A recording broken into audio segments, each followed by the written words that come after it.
General Joseph Ralston of the U.S. Air Force is the Vice Chairman of the Joint Chiefs of Staff. He'll begin with a brief statement that will not only discuss what happened last night, but the whole mission over the last 2 days, and then he'll take your questions.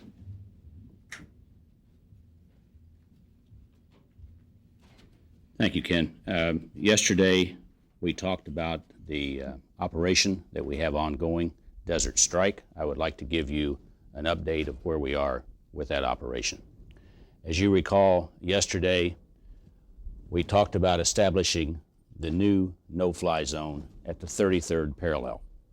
Once again, the rationale for this is the fact that our strategic interest of the United States are certainly to the south, and we want to make it as difficult as possible for Saddam in some unpredictable way to threaten his neighbors, certainly to the south. By increasing the size of the no-fly zone, that gives us additional warning, but more importantly, it significantly impacts his training of his armed forces and reduces their readiness.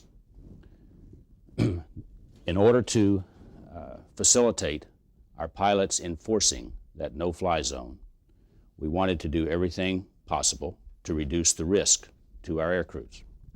So our strikes yesterday were designed to reduce the threats to our airplanes and our pilots enforcing the no-fly zone.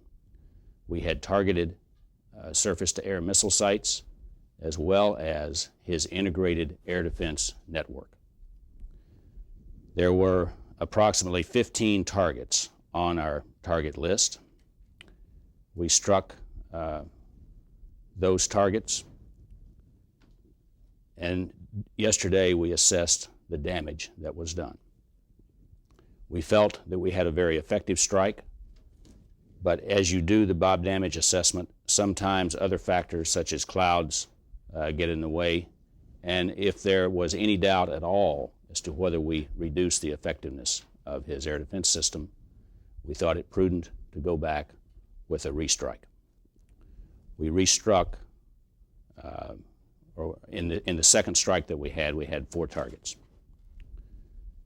And after assessment of that restrike, it was the judgment of the commanders on the scene that the risk to our air crews and pilots was sufficiently reduced that Operation Southern Watch could proceed. This morning, Operation Southern Watch proceeded, and Southern Watch now is the enforcement of the no-fly zone. We have the coalition does this. It's coalition, and this morning, aircraft, U.S. aircraft, as well as that French aircraft and British aircraft were a part of the coalition. At noon, Saddam's time, Iraqi time, which was 5 o'clock in the morning Eastern time here, the new no-fly zone went into effect, the no-fly zone from the 33rd degree parallel south. The operation is proceeding at this time, and again, as Mr. Bacon told you yesterday, no operation is risk-free, but we are trying to take those prudent measures, including the restrike of last evening, to make sure that we had sufficiently reduced the defenses that our people were not unduly threatened. So, can you tell us more precisely the extent of damage that has been inflicted? Have all the targets been destroyed? Have a certain number of them been destroyed? And is there any possibility now of a third attack? Well, again, I don't want to get into future operations, but right now we are confident that the risk is such that we can implement Operation Southern Watch. I might add that just because that we eliminated a target doesn't mean that he couldn't move another target into position or that a site could become operational again. That is an ongoing assessment we will continue to make, and we will take those prudent measures necessary to ensure the safety of our crews. Saddam Hussein has been vowing to defy the no-fly zone. Have you detected any hostile intent, either movement of Iraqi aircraft or the turning on of targeting radar, or any sort of action that would indicate he's following through with his intent, his statement to defy the no-fly zone? So far in Operation Southern Watch, the enforcement of the no-fly zone this morning, we noted no violations. And as a matter of fact, prior to the enforcement of the no-fly zone, we noticed the departure of some aircraft from the airfields. How many aircraft are still on the ground in that no-fly zone? I can't give you a precise number at this time. That's something that's being looked at. And remember yesterday I told you that he had three choices. He could leave the airplanes on the ground and let them rust. He could fly the airplanes out prior to the enforcement of the no-fly zone, or he could take his chances and fly the airplanes out of the no-fly zone at his own risk if it happened after the enforcement of the no-fly zone. If you see aircraft departing, heading north, trying to get out of that zone at this point, are you going to let them go, or are you going to engage in hostile pursuit and try and deal with them? With regard, if an airplane flies in the no-fly zone, they're violating the rules. The operational commanders on the scene will have to take what action they think is appropriate at the time. You used the term ongoing when you began. That leads us to believe that there may be additional strikes planned. Second part is, I know we don't discuss rules of operation, but up until yesterday, if one of the coalition aircraft is painted, it does retaliate with HARM missiles or something else. Is that still in effect? We have always had the right of self-protection of our people. I don't want to get into the rules of engagement that we've got, but the rules of engagement are clear. Our people know what the rules of engagement are, and they're being enforced. The ongoing part, I asked the first part of the question. I'm sorry. The Operation Desert Strike is what I was talking about. Again, Operation Desert Strike was to enable the performance of our mission in the no-fly zone. We are performing that mission. I won't speculate as to whether additional actions will be necessary or not.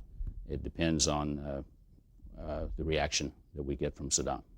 Has anything been shot down? An Iraqi newspaper says a pilotless plane has been shot down. They call it a pilotless plane.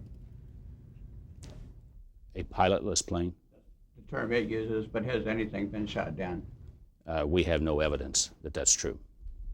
General, in the first volley, 27 cruise missiles targeted against some 16 sites. Is it a surprise that you would require a second volley, another 17?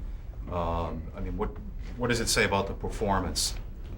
Let me take the slide down, please. Let me address that for a moment.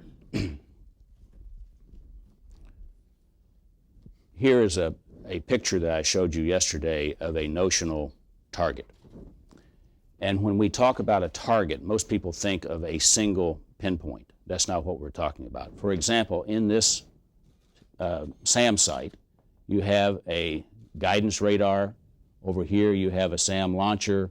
You've got other support facilities. You've got a SAM launcher here. You have a surface-to-air missile launcher here.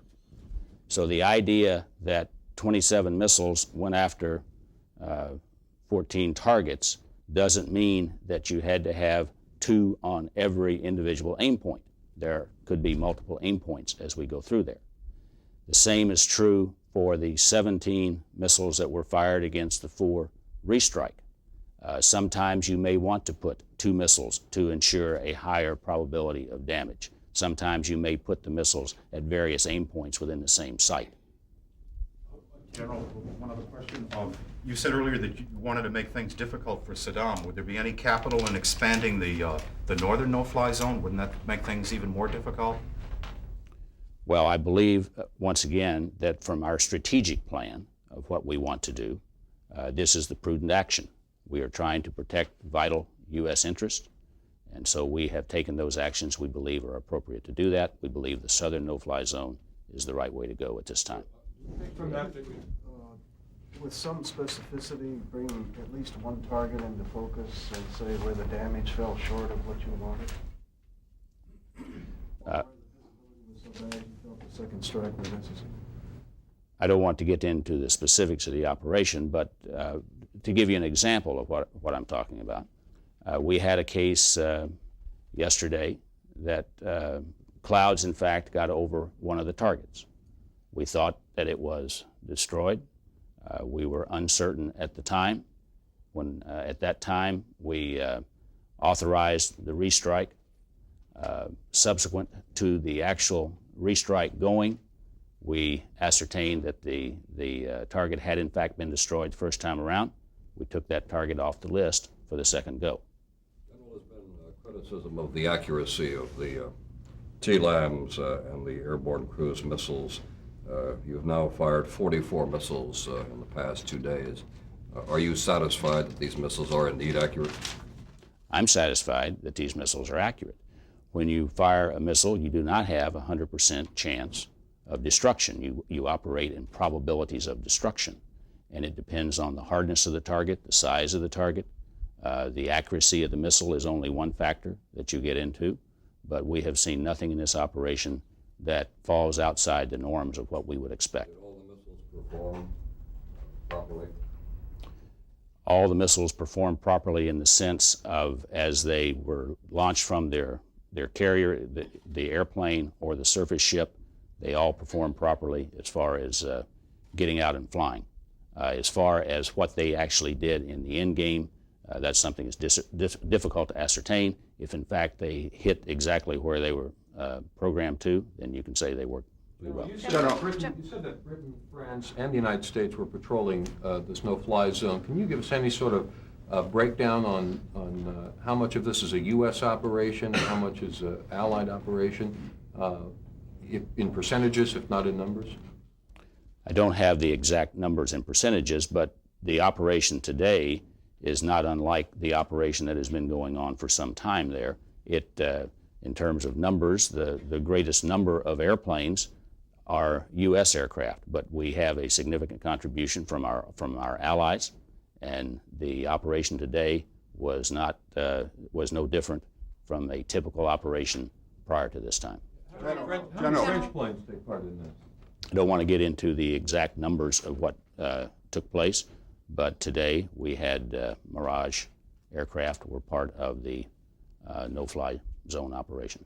What's your latest information on the disposition of Iraqi forces in the north? With regard to I assume you're talking about the forces in the vicinity of Erbil. We believe that some force movement has taken place, but we also, it's our assessment right now that you can't talk about exactly what street corner are Iraqi forces on. The fact of the matter is that the Iraqi division is still in the vicinity. Forces, both security forces as well as mechanized forces, they are in a position to certainly influence Erbil, and we're still watching that very closely. CNN's Christiane Amanpour is in Erbil, and she reports that there's very little evidence of any Iraqi troops there, and that she's told that they've been gone for days. When you say they're in the vicinity, how close are they, and what kind of a position are they to move? Certainly close enough that Erbil is threatened. I don't want to get into the exact location of the forces, but we believe at this time, they certainly have the capability to influence Erbil. One more question. What triggered this whole thing was the Iraqi invasion, if you will, of the Erbil area and the attack on those Kurdish forces. Then what is the message that you're sending to Saddam Hussein if you're not attacking those forces? The message we're sending to Saddam Hussein, that is, if he violates the norms that are expected, that he will suffer a penalty. In this particular case, he is suffering a penalty and loss of sovereignty over his airspace, and his armed forces are suffering a penalty in terms of their ability to train and of their combat readiness. Some Americans Turkey announced this morning that it may intervene in northern Iraq. Is that something the United States would welcome? I think Turkey is certainly a sovereign nation, and they will have to make their decisions, and I'm not going to comment on what would be in their interest. What Thank you very much. What would you say to critics who say the United States is more interested in protecting its oil than the Kurds in the north?